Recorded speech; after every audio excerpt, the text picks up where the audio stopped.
It did not begin with a headline. It began with silence, the kind that feels engineered. While the world scrolled past routine politics and market chatter, Iran's internet collapsed to nearly nothing. Not 50%, not even 10. Around 4% of normal connectivity remained. An entire nation of more than 80 million people suddenly cut off. No live feeds, no independent voices, only fragments. And when a government pulls the plug that hard, it is not for something small. It is preparation. It is control. It is the calm before something deliberate. Then Iranian state media announced a new batch of missiles launched at Israel. Not a single strike, a batch. Almost simultaneously, Israel confirmed launches from Iranian territory. Detection systems activated, interceptors fired, sirens echoed. And as this unfolded, the blackout inside Iran deepened. 4% connectivity is not technical failure. It is coordination. It suggests Tehran knew the next phase was coming. Minutes later, explosions were reported in central Tehran, not distant facilities, the capital's core. The timing was chilling, just after Israel's defense minister declared a preemptive strike. Preemptive means imminent threat. It means intelligence assessments concluded waiting was no longer an option. And within moments of that declaration, Tehran shook. Then the stakes rose again. Reports signaled that U.S. forces would operate alongside Israel, not for a night, but potentially for days. And when direct confirmation of American involvement followed, the crisis stopped being regional. Once Washington enters openly, the battlefield expands strategically, politically, globally. Tehran's response was immediate in tone, a promise of a devastating reaction. In Iranian political language, that is not casual rhetoric. It signals escalation. But what does devastating actually mean?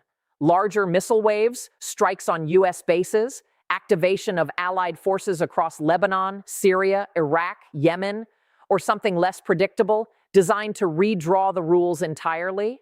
That is the question hanging over the region right now, and the answer may determine whether this remains contained or becomes something far bigger than anyone publicly admits.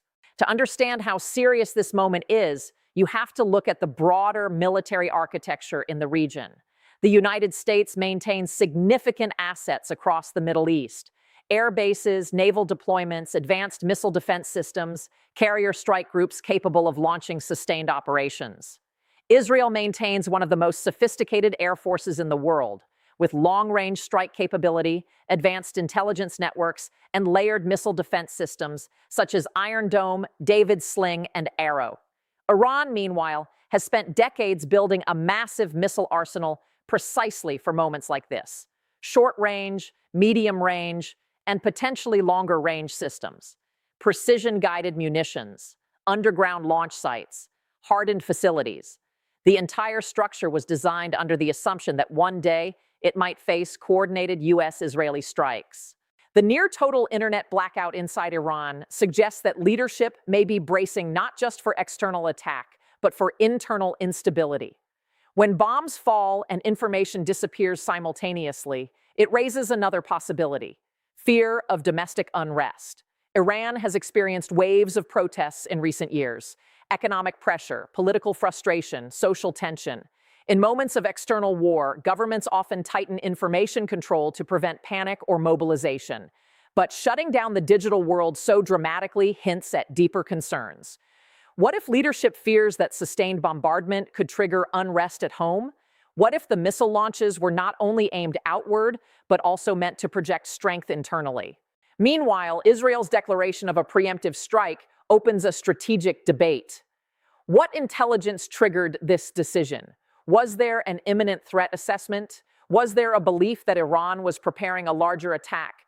Or was this part of a longer-term campaign to degrade Iranian capabilities before they reach a certain threshold? Reports indicate that operations could last several days. Sustained operations imply target lists. It implies careful planning.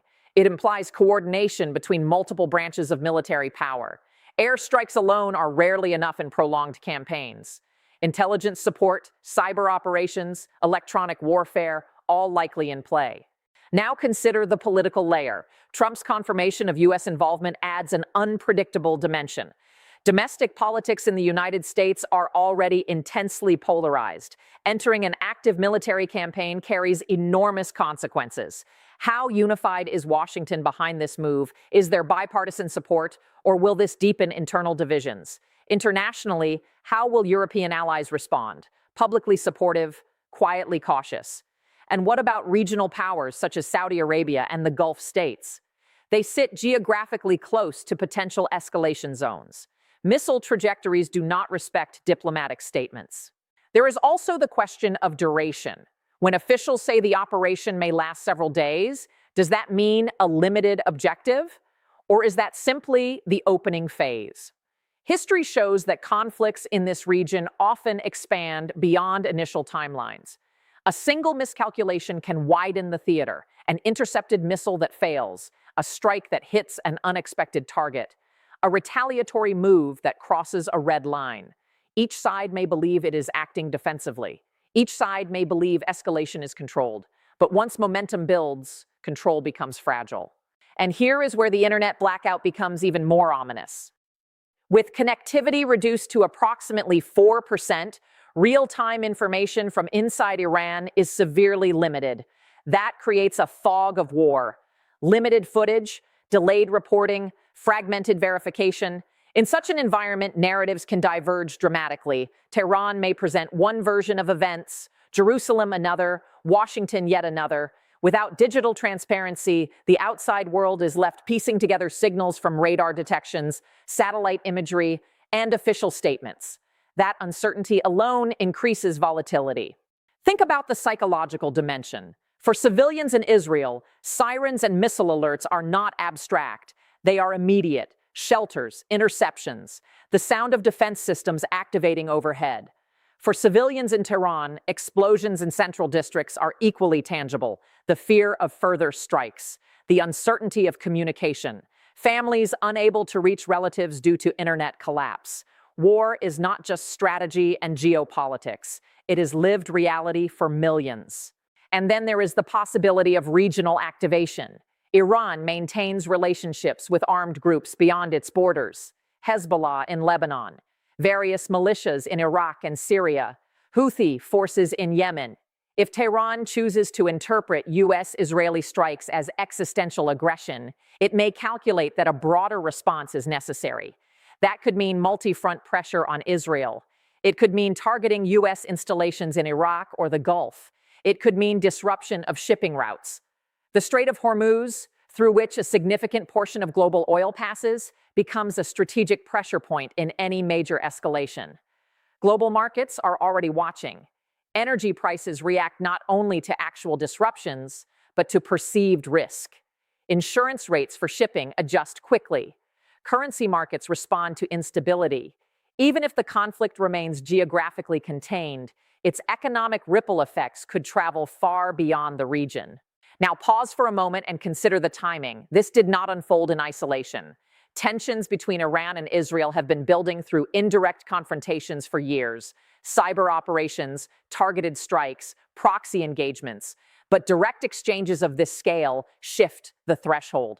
Once missiles fly openly from Iranian territory and strikes land in Tehran, the confrontation moves into a new category.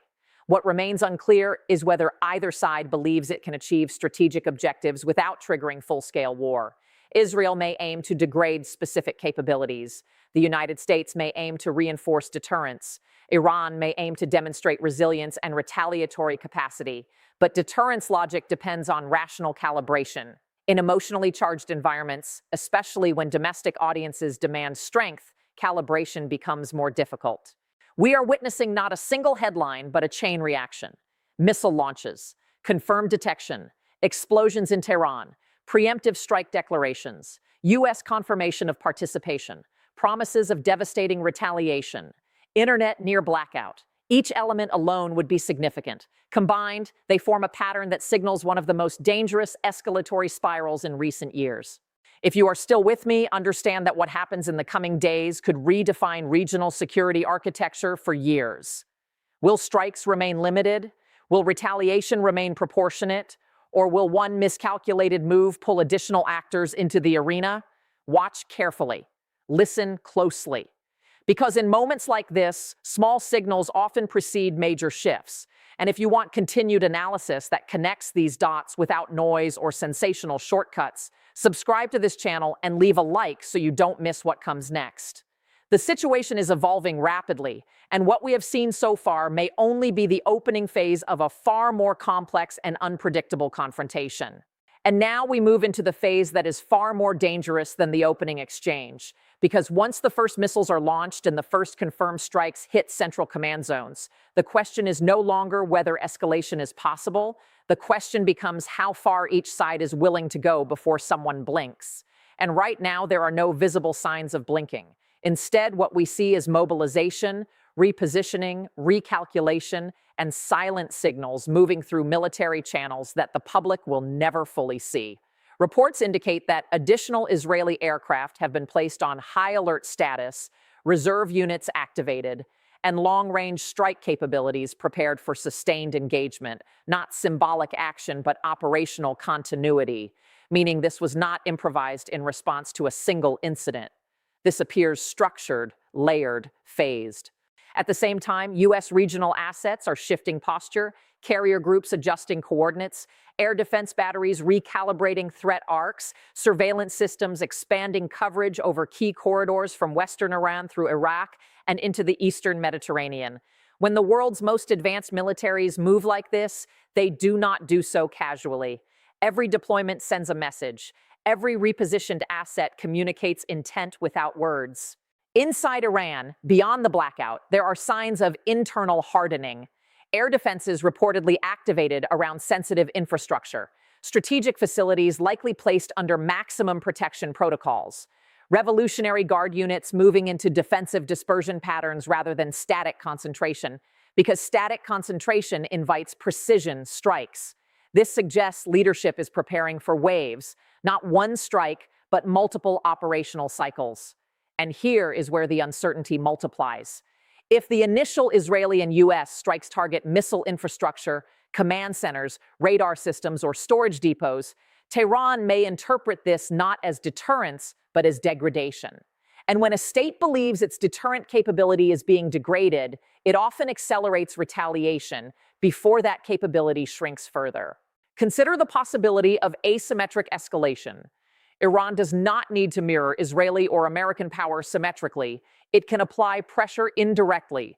Cyber operations targeting infrastructure, maritime disruptions, proxy activation across multiple borders, limited but strategically timed attacks designed to stretch defensive systems thin. And the real fear among analysts is saturation. Missile defense systems, even advanced ones, are not infinite shields. They rely on interceptors, tracking capacity, and timing precision. If waves become sustained, if multiple theaters activate simultaneously, pressure increases exponentially. Now zoom out further.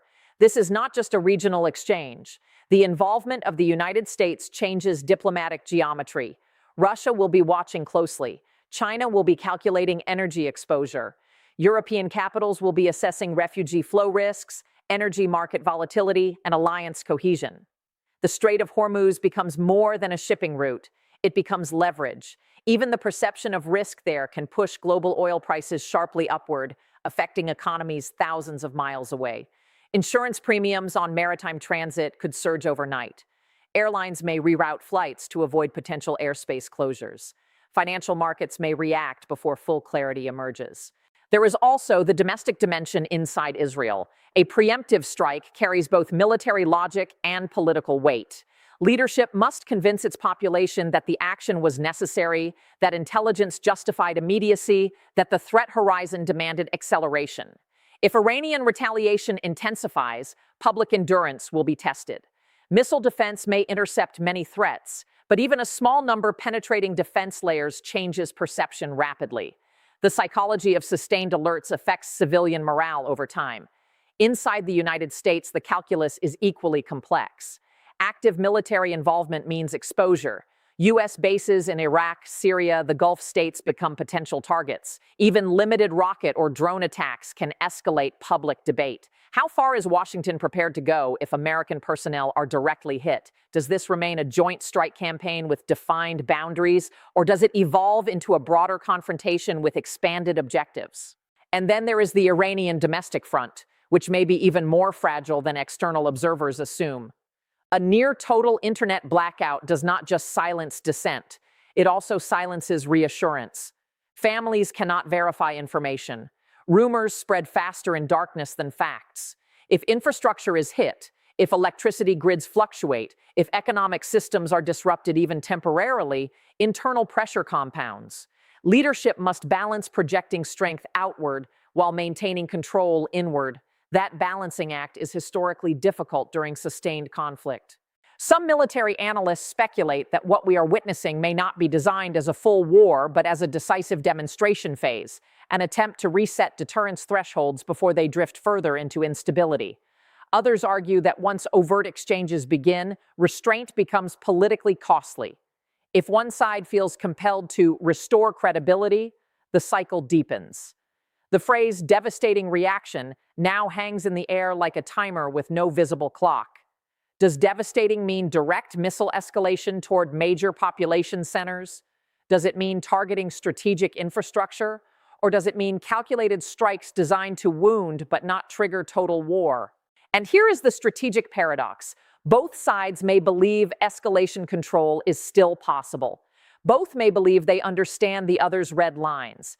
But in modern high-speed conflict environments, events move faster than diplomatic back channels. A misidentified radar signal, an intercepted message misinterpreted, a strike causing unexpected casualties, any of these could tip the balance from calibrated exchange to uncontrolled expansion. We must also consider technological warfare layers that rarely make headlines. Electronic warfare disrupting communication grids, cyber intrusions targeting financial systems, satellite interference attempts. These invisible battles often precede or accompany physical strikes. If those domains are active, the conflict extends far beyond visible explosions. It enters the architecture of global connectivity. The coming days will reveal whether this remains a contained confrontation or becomes a pivot point in Middle Eastern security history. If operations indeed last multiple days, each day will present new decision nodes. Continue strikes, pause for diplomatic signaling, expand targets, restrain response. Each decision compounds risk. Each delay creates strategic ambiguity. Ask yourself this: if both sides believe backing down signals weakness, where does off-ramp space come from? Who mediates? Which regional actor has enough credibility to facilitate de-escalation? Or is this a moment where escalation must reach a threshold before exhaustion forces recalibration? And as we watch, we must acknowledge the human factor.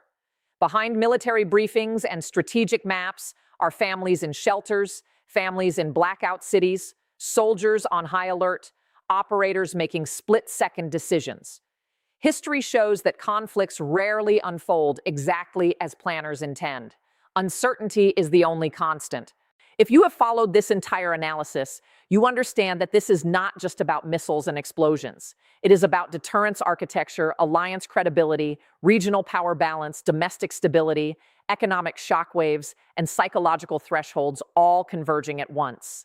The next phase will likely be quieter publicly, but more intense operationally. More repositioning, more intelligence gathering, possibly more strikes, possibly more retaliation. The fog will thicken before it clears. And here is the critical question I leave you with as we continue tracking this unfolding crisis.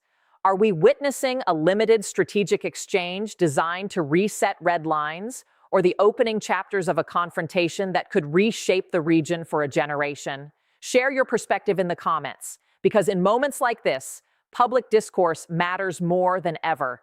If you value deep, structured analysis that cuts through surface headlines and examines the strategic layers underneath, make sure you are subscribed and leave a like so you stay ahead of every development. The situation is moving fast, and what unfolds next may redefine not only regional stability, but the broader balance of global power.